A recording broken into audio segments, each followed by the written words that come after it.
Vinda à terceira lição, Mises introduz a quarta, intitulada de A Inflação, com a seguinte frase: se a oferta de caviar fosse tão abundante quanto a de batatas, o preço do caviar, isto é, a relação de troca entre caviar e dinheiro, ou entre caviar e outras mercadorias, se alteraria consideravelmente. Nesse caso, seria possível adquiri-lo a um preço muito menor que o exigido hoje. Da mesma maneira, se a quantidade de dinheiro aumenta, o poder de compra da unidade monetária diminui e a quantidade de bens que pode ser adquirida com uma unidade desse dinheiro também se reduz.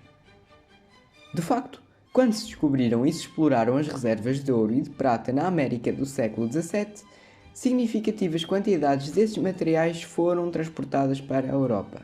Ou seja, verificou-se um aumento generalizado na quantidade de moeda, aumento este que teve a se atrelado um notável aumento nos preços.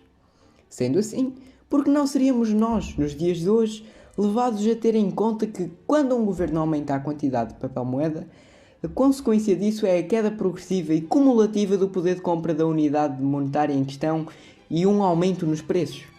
Entretanto, há quem procure afirmar que a inflação na relação entre os preços e a quantidade de dinheiro, ou a relação de troca entre a moeda e outros bens, encontra a sua causa na elevação dos preços em si e não no aumento da quantidade de dinheiro.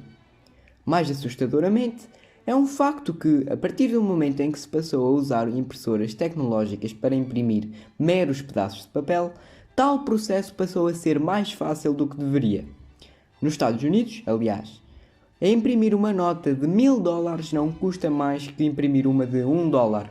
Ambas exigem a mesma quantidade de papel e de tinta.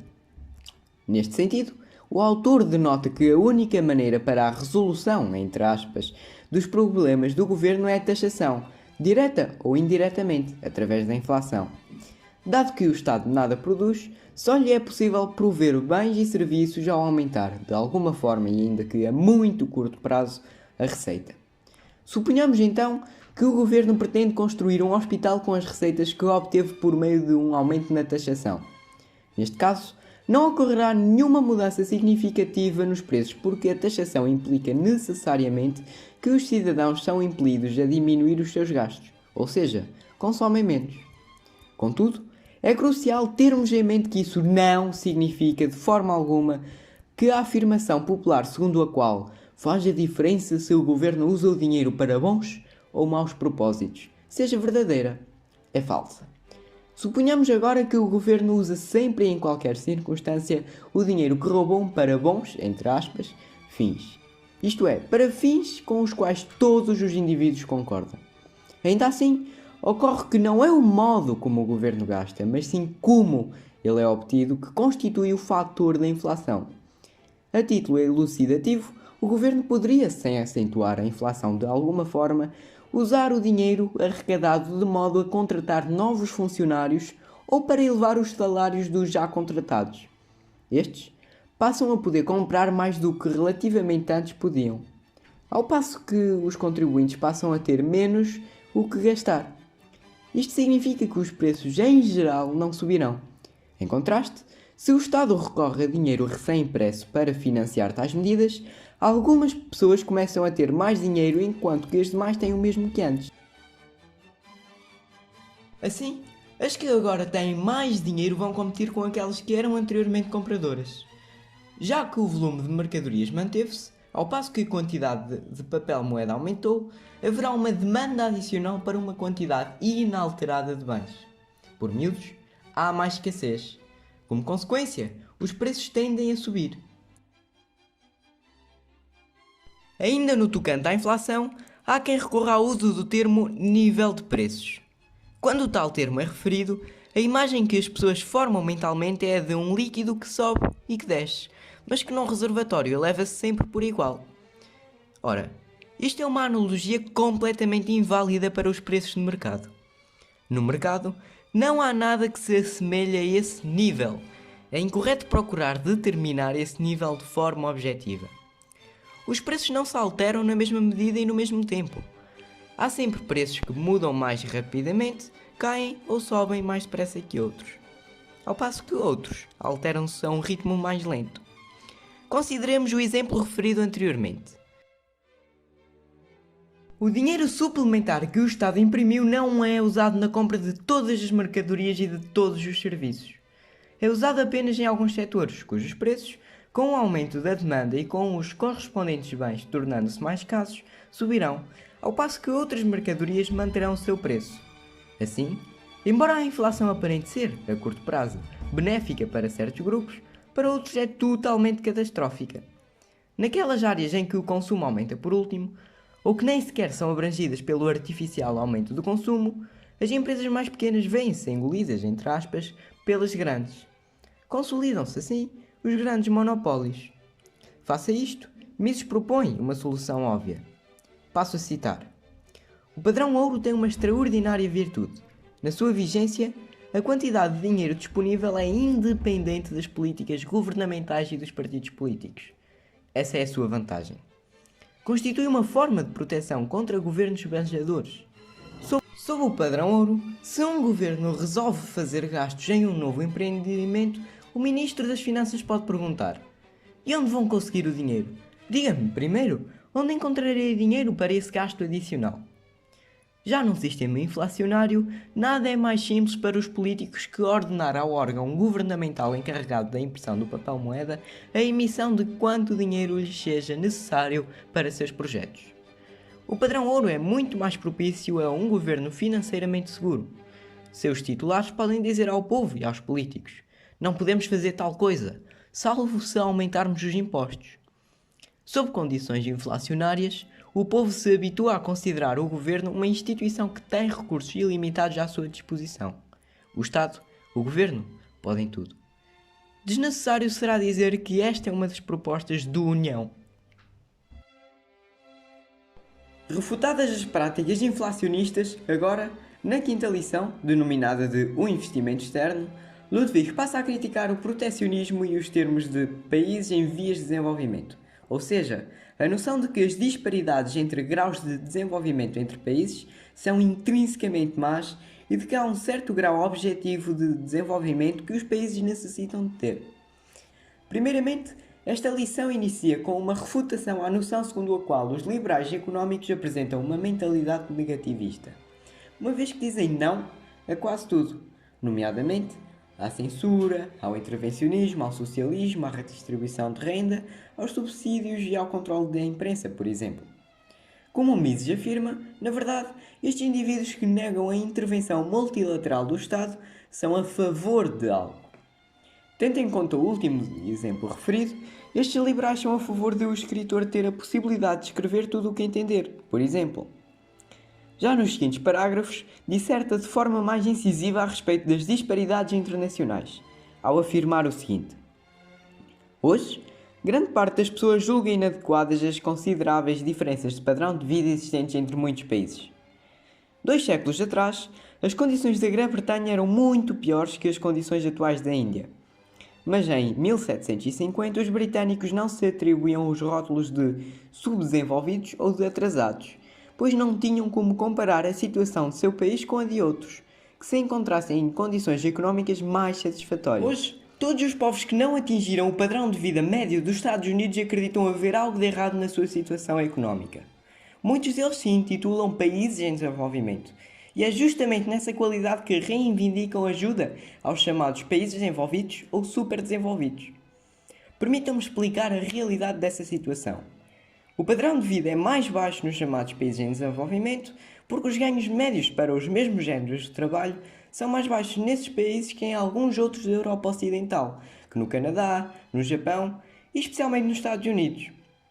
Se investigarmos as razões dessa diferença, seremos obrigados a reconhecer que ela não decorre de uma inferioridade dos trabalhadores ou de outros empregados. De facto, há de certa forma uma ligeira noção de que os trabalhadores norte-americanos são melhores que os dos outros povos, e que é devido aos seus méritos e capacidades pessoais que ganham salários mais elevados e têm um melhor padrão de vida geral. Contudo, era suficiente para um norte-americano uma visita a outro país para constatar que as condições do país em si é que determinam os salários. Se um estrangeiro migrar para os Estados Unidos, em pouco tempo ganhará salários semelhantes aos dos americanos. Ao invés do mérito pessoal, a diferença reside simplesmente na disponibilidade de capital e de bens de capital. Em outros termos, o montante de capital investido per capita é superior nas chamadas nações desenvolvidas do que aquelas que se denominam subdesenvolvidas. Tal decorre, por sua vez, de uma taxa de preferência temporal mais baixa, isto é, do grau de poupança e de investimento dos cidadãos. O empresário não pode pagar a um funcionário mais do que aquilo que os clientes se dispõem a pagar pelo trabalho adicional desse trabalhador. Caso contrário, vai à falência. Assim, o único fator que permite um aumento na produtividade, portanto, nos salários é a dinamização e o surgimento de instrumentos de alta qualidade e eficiência, com os quais uma pessoa pode realizar, em uma hora de trabalho, muito mais do que outra que, também nesse período de tempo, trabalhe com instrumentos menos eficientes. É óbvio que 100 homens que trabalham numa fábrica de calçados nos Estados Unidos produzam muito mais, no mesmo prazo, que 100 sapateiros na Índia, obrigados a utilizar ferramentas antiquadas num processo menos sofisticado, comenta o autor. Uma prova empírica disto é a adoção do método taylorista e do Fordismo, ou seja, da mass production, que permitiu que os recursos fossem canalizados de melhor modo. Tal possibilitou também que as taxas de poupança e de investimento manifestassem um aumento, culminando, assim, em outros novos inventos e, portanto, num aumento generalizado na qualidade de vida. Ora, estes avanços tecnológicos só são conseguidos através da poupança e do consequente investimento, como já referido. Contudo, infelizmente o Estado deturpa estas alocações ao aumentar artificialmente as taxas de preferência temporal. Estagna-se então a economia e diminuem-se os padrões salariais. Certamente, os pequenos e médios empresários gostariam de não só aumentar o número das suas fábricas, mas como também adquirir melhores instrumentos. O único empecilho a isto é a escassez de capital decorrente das medidas governamentais. Ainda assim, no que tange aos investimentos, viria a acontecer, no século XIX, um dos factos mais importantes da história oitocentista: o investimento externo. Se, em 1817, o célebre economista Ricardo ainda considerava que só era possível investir num quadro nacional, desconsiderando que os empresários poderiam levar a cabo investimentos noutras nações, agora tal ideia seria refutada pela prática. Algumas décadas mais tarde, com o decorrer da primeira Revolução Industrial e, mais tardiamente, com o avançar da segunda, os empréstimos e investimentos internacionais viriam a popularizar-se. Sem ele, as nações menos desenvolvidas que a Inglaterra seriam obrigadas a iniciar o seu desenvolvimento utilizando os mesmos métodos e fazendo surgir por si só as inovações que foram responsáveis pelo despolutar deste desenvolvimento. Graças às vantagens comparativas, foi possível aos restantes países usufruírem dos produtos e das inovações inglesas. Para além disso, é de conhecimento geral que as vias ferroviárias construídas ao longo dos Estados Unidos e em alguns países europeus foram construídas com ajudas do capital britânico. Neste período, o próprio Herbert Spencer, um liberal clássico, chegou a comentar: "Olhe para a Europa continental. Todas as capitais europeias têm iluminação porque uma companhia britânica lhes fornece gás." Todos estes avanços, se tivessem predominado no mundo as políticas totalmente protecionistas, não teriam chegado ao resto do mundo tão cedo. Provavelmente surgiriam só muitos anos depois. Como afirma Mises, se afirmo que o investimento externo foi o maior acontecimento histórico do século XIX, faço-o no desejo de lembrar tudo aquilo que nem sequer existiria se não tivesse havido qualquer investimento externo. Todas as estradas de ferro, inúmeros portos, fábricas e minas da Ásia, o canal de Suez e muitas outras coisas no hemisfério ocidental não teriam sido construídos, não fosse o investimento externo. O investimento externo é feito na expectativa de que não será expropriado. Ninguém investiria coisa alguma se soubesse de antemão que seus investimentos seriam objeto de expropriação. No século XIX e no início do século XX, não se cogitava disso ao se aplicar no estrangeiro. Enfim, a economia de tal forma interligada de maneira que é praticamente impossível a uma nação isolar-se totalmente do mercado internacional e, com isso, conseguir sequer desenvolver-se. Um exemplo disso é a Coreia do Norte. Todavia, até mesmo ditaduras atuais de esquerda são incapazes de se fecharem totalmente ao capital externo e são levadas a abrir ligeiramente as suas fronteiras económicas, como a China, com o carvão e outros materiais, por exemplo. O economista conclui então este capítulo com o caso da Suíça. Este é um país pobre em recursos naturais, em minas de carvão e em minérios. Ainda assim, ao longo dos tempos, o seu povo praticou uma economia de índole capitalista, o que lhe permitiu. Hoje em dia, está entre os mais destacados centros de civilização no mundo. É incrível como um país como a Argentina, muito maior que a Suíça e muito mais rico em recursos naturais, não poderia alcançar o mesmo elevado padrão de vida em tão poucos anos. Como afirma Mises, é essencial que as políticas económicas sejam boas, de preferência deflacionárias. Para encerrar a obra, von Mises aborda, na última lição, denominado de Política e Ideias, as dinâmicas sociopolíticas da sociedade e as respectivas evoluções, bem como as consequências nefastas que estas evoluções podem implicar. Segundo o autor, dado o início do período no qual o Iluminismo floresceu, no contexto das revoluções norte-americana e francesa, entre outras, os filósofos passaram a olhar para o futuro das nações como um otimismo exacerbado. Sem dúvida, as condições económicas viriam a melhorar. Sem dúvida, os sistemas políticos viriam a adquirir um novo dinamismo a nível global. Sem dúvida, os países assistiriam a um desenvolvimento sem precedentes. No entanto, a ideia iluminista segundo a qual os governos representativos constitucionais que se vinham estabelecendo viriam a manifestar-se de tal forma eficazes e benévolos que o homem nunca mais assistiria a qualquer guerra ou revolução alguma é, como sabemos, totalmente falsa.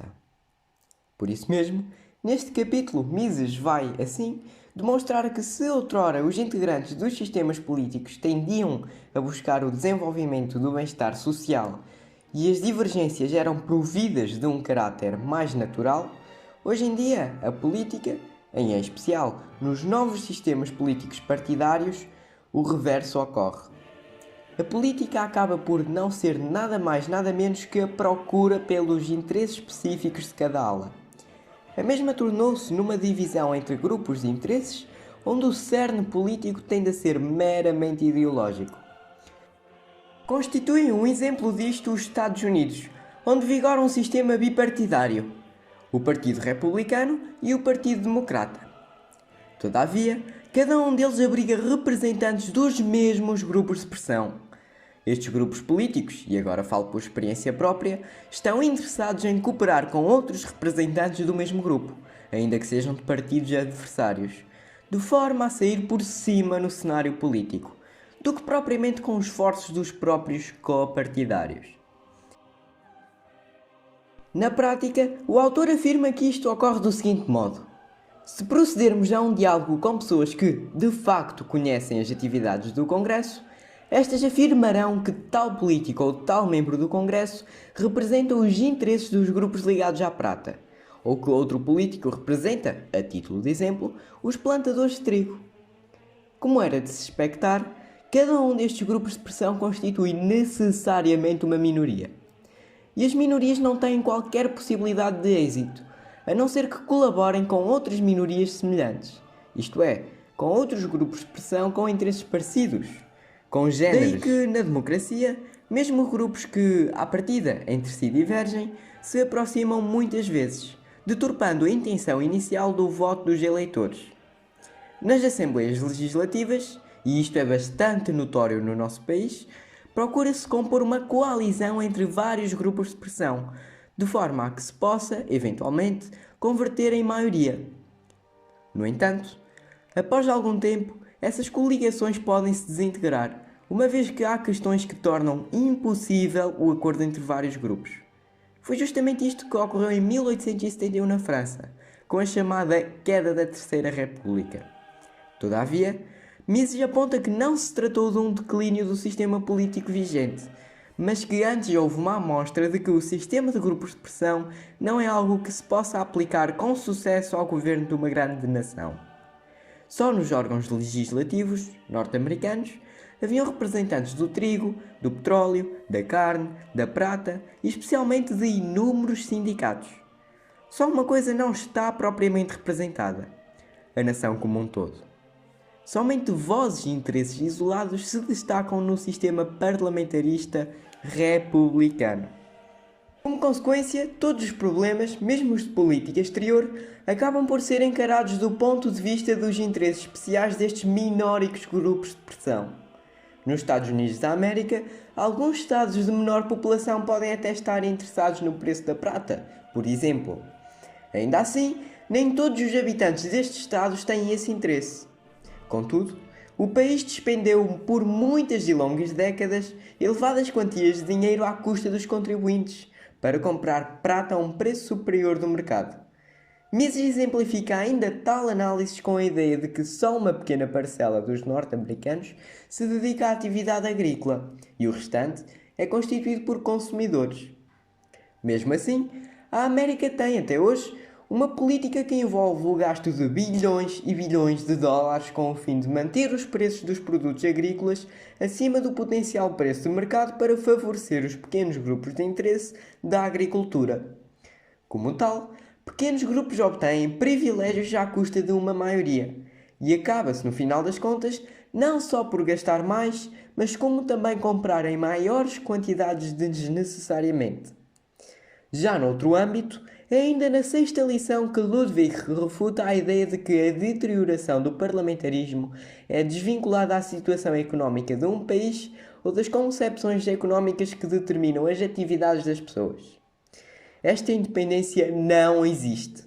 O homem não é um ser que tem inerentemente uma dimensão económica e outra política, e estas dimensões estão dissociadas uma da outra. Ao invés disso, na realidade, aquilo a que se denomina deterioração da liberdade e do governo constitucional nada mais é que uma mudança radical nos paradigmas políticos e económicos. Em contraste com a análise relativa aos grupos de pressão, Mises denota, e bem, que nos séculos XVIII e no princípio do século XIX, os filósofos e juristas que elaboraram os fundamentos políticos partiam do princípio de que todos os cidadãos honestos têm, numa sociedade, uma mesma e única meta final: o bem-estar de toda a nação, assim como o das demais. Estes líderes políticos estavam realmente convencidos de que uma nação verdadeiramente livre não está interessada na conquista, e julgavam a luta partidária algo como natural e entendiam que um partido consistia na cooperação entre pessoas com ideias semelhantes. Em suma, a partir da consolidação das repúblicas, a política caminhou cada vez mais para a luta de interesses próprios, o que diverge do modo como a política era encarada anteriormente, isto é, pelo menos no início da difusão dos ideais iluministas. Ainda assim, não é daí que Ludwig conclui de forma alguma que uma ditadura é positiva. Em diante, passo a citar: a ditadura, claro, não é uma solução para os problemas económicos, como também não é uma resposta para os problemas da liberdade. Um ditador pode começar fazendo toda a sorte de promessas, mas, ditador que é, não as cumprirá. Em vez disso, suprimirá imediatamente a liberdade de expressão, de tal modo que os jornais e os oradores no Parlamento já não possam assinalar, nos dias, meses ou anos subsequentes, que no primeiro dia de sua ditadura ele dissera algo diverso do que passou a praticar dali por diante. A terrível ditadura que um país tão importante como a Alemanha foi obrigado a sofrer no passado recente vem-nos à mente quando consideramos o declínio da liberdade em tantos países nos nossos dias. A triste consequência é a deterioração da liberdade e a decadência da nossa civilização, de que tanto se fala hoje em dia. Diz-se que toda a civilização acabará, finalmente, por entrar em processo de deterioração e de desintegração. Tal ideia tem eminentes defensores. Um deles foi o professor alemão Spengler e outro, muito mais conhecido, foi o historiador inglês Toynbee. Eles nos asseveram que nossa civilização já está velha. Spengler comparou a civilização a plantas que crescem, mas cujas vidas finalmente se encerram. O mesmo, diz ele, se aplica às civilizações. A aproximação metafórica entre uma civilização e uma planta é completamente arbitrária e falsa, realça Mises. Assim, após refutar a ideia de Spengler, que defendia que era necessária uma ditadura, Mises encerra com mais alguns comentários adicionais a obra. Por este vídeo é tudo. Até ao próximo. Obrigado por terem assistido.